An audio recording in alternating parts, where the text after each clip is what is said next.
மயு சொன்ன வாக்குமூலத்தின்படி ஈஸ்வரி மீது எவ்விதமான குற்றமுமே இல்லை அப்படின்னு சொல்லி நிரூபிக்கப்பட்டு ஈஸ்வரியும் வெளியில வந்துடுறாங்க. வெளியில வந்ததுமே மையோட எப்படியாவது கொஞ்சமாவது பேசிடும்பா அப்படின்னு சொல்லி பாக்யாவும் அந்த இடத்துக்கு போறாங்க.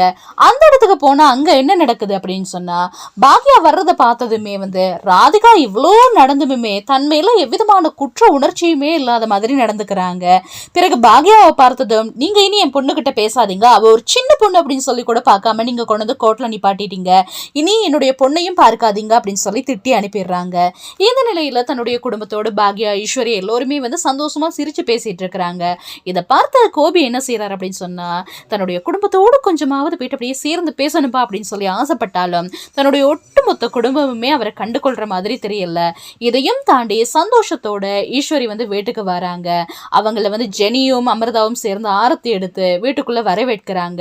ஆனாலும் இவ்வளவு நடந்ததையும் நினைத்து ஈஸ்வரி திரும்பியும் அழுது புலம்புறாங்க. பிறகு வழக்கம் போலவே பாக்யா போயிட்டு ஆறுதல்லாம் சொல்றாங்க, அவங்கள சமாதானப்படுத்துறாங்க. வீட்டுல சம்பளம் இல்லாம நான் ஒரு வேலைக்காரி மாதிரி அவங்களுக்கு பணிவிட எப்பவுமே செஞ்சிட்டு இருப்பேன் அப்படிங்கிற மாதிரி ஒவ்வொரு விஷயத்தையுமே அப்படி ஈஸ்வரிக்காக பாக்யா பார்த்து பார்த்து செய்துட்டு இருக்கிறாங்க. இந்த நிலையில என்ன நடக்குது அப்படின்னு சொன்னா, ஈஸ்வரியும் மற்றும் தாத்தாவும் அடுத்த கட்டமா பாக்யாவுக்கு ஒரு நல்லது நம்ம தான் செய்து வைக்கணும் அப்படின்னு சொல்லி யோசிக்கிறாங்க. இப்படி இருக்கிற நிலையில என்ன நடக்குது அப்படின்னு சொன்னா, இப்பவுமே ராதிகா என்ன செய்யறாங்க அப்படின்னு சொன்னா, தான் பிடிச்ச முயலுக்கு 3 கால் அப்படிங்கிற மாதிரி தான் நடந்துக்கிறாங்க.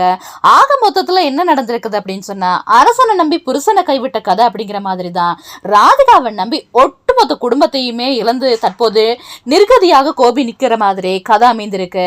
அதே நேரத்துல மயு மீது இருக்கக்கூடிய பாசம் மட்டும் கொஞ்சம் கூட இன்னுமே குறைந்த மாதிரி கோபி காட்டிக்கல. தன்னுடைய மகளை போலதான் இன்னுமே கோபி மயுவை நினைச்சிட்டு இருக்கிறார் அப்படிங்கிற மாதிரி கதை அமைந்திருக்கு.